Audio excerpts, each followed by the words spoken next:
Perhaps I gave up on my rate call for 2025 too early.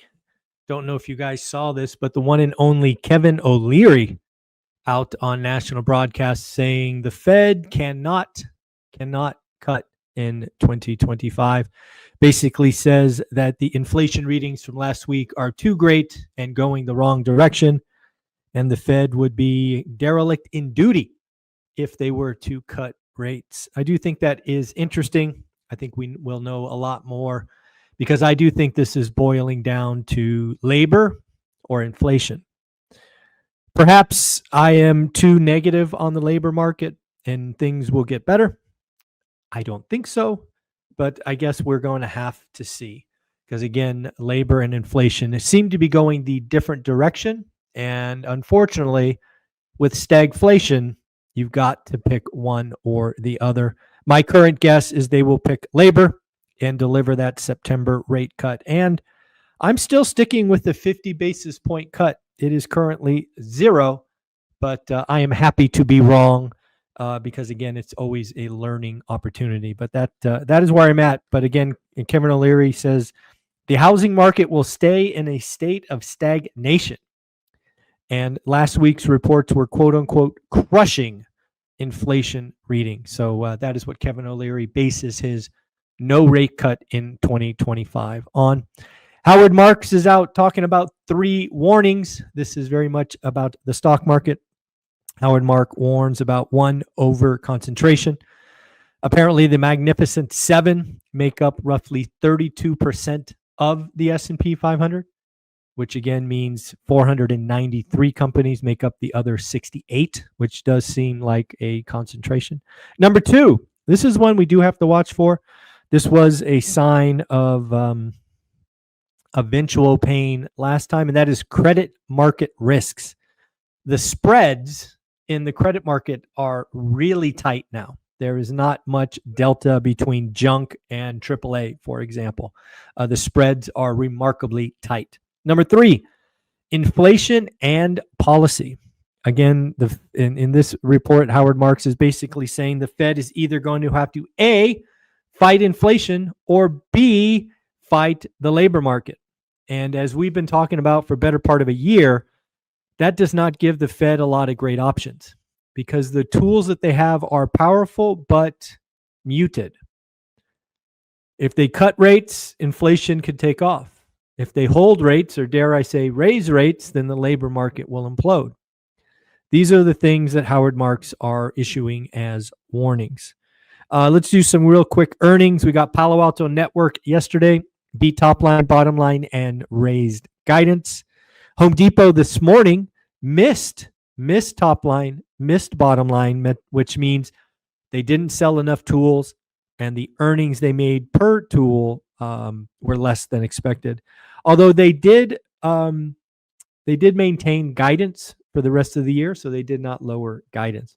They actually said, the CEO said, homeowners have a deferral mindset, and that began in mid-2023. I do think the housing market is interesting. Again, we have been in a depression for 2.5, 3 years. Mortgage, realtors, now Home Depot.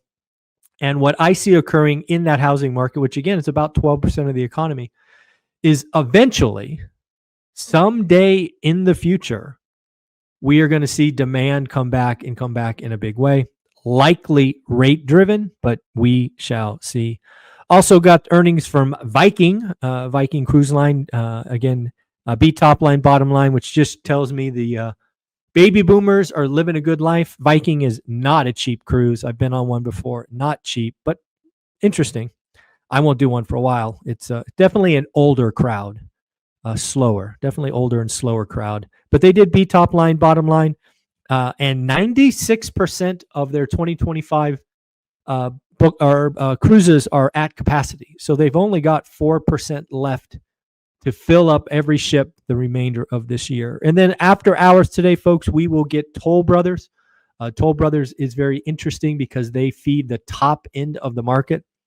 We have seen in past earnings where maybe Lennar and KB Homes were struggling, that Toll Brothers stood out because, again, their customer base is the top of the pyramid.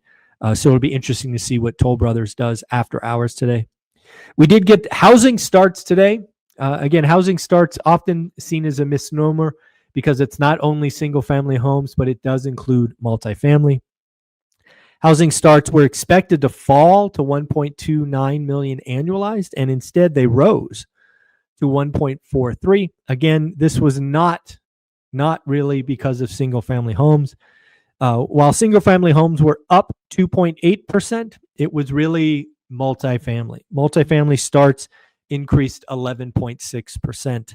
On the flip side, while the starts were bullish, the permits were bearish.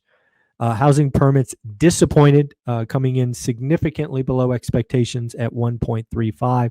There was actually a 10% drop in multifamily permits. So again, something to keep an eye on. Scott Bessent's talking about 11 strong Fed chairs. The interviews will happen starting after Labor Day. I would expect a short list to be with the president probably by the end of September. And maybe we will know who the next Fed president is by October 15th, something like that. Probably, certainly before Halloween, I would think. So again, that will be interesting. I do want to congratulate somebody who got their first deal. Yes, folks, we are sending out a golden ticket. Quinn, congratulations on your first deal. Your card will be going out in the mail. Remember, folks, I like to recognize you. If you get your first deal, I will send you a golden ticket. If you get your next deal, I'll send you a black card. You can only get one golden ticket, but you can get as many black cards as you would like. Many people have gotten 10, 11, 12. So let us celebrate your success. Let us celebrate you doing the work. And Quinn, congratulations on your first deal. I do want to highlight we got 3 new members of school. We're now at 464. We only need 36 more people to join. 67 pennies a day. We'll be at 500. And then as promised, I will add the Get the Money Right course to the curriculum for free, just so you can have more goodies. Let's congratulate Rakesh, Jamie, and Brad. Thank you for joining. Again, introduce yourself, meet all of the wonderful people, all the other everyday wealth builders going the same direction. And we're now at 84 tickets sold for Vegas. The Pace Morby video is already live in school, but it will be going live on YouTube at noon. As you saw in that video, or if you haven't seen it, you will. Pace Morby is very confident that his community will show up.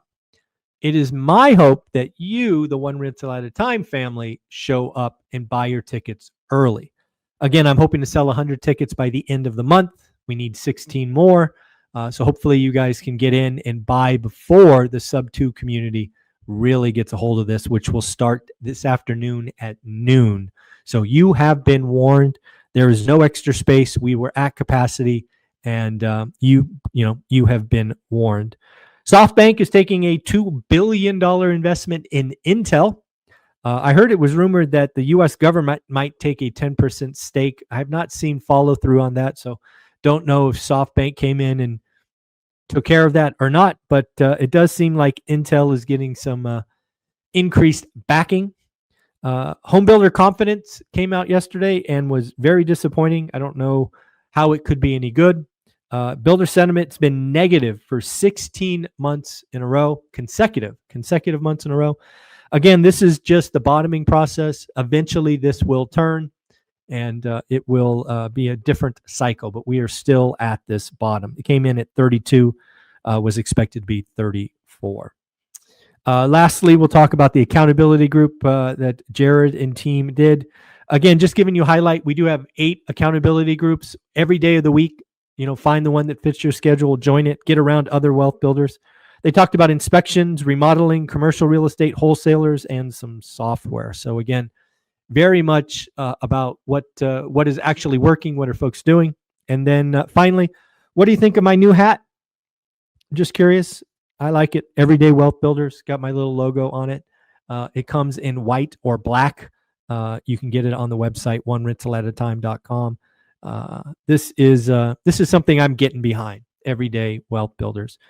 All right, folks, have fun. Again, go buy your Vegas tickets. Let's get to 100. Let's show up. Let's not let the sub 2 community dominate the event. And we'll just see you there. All right. Take care. Later.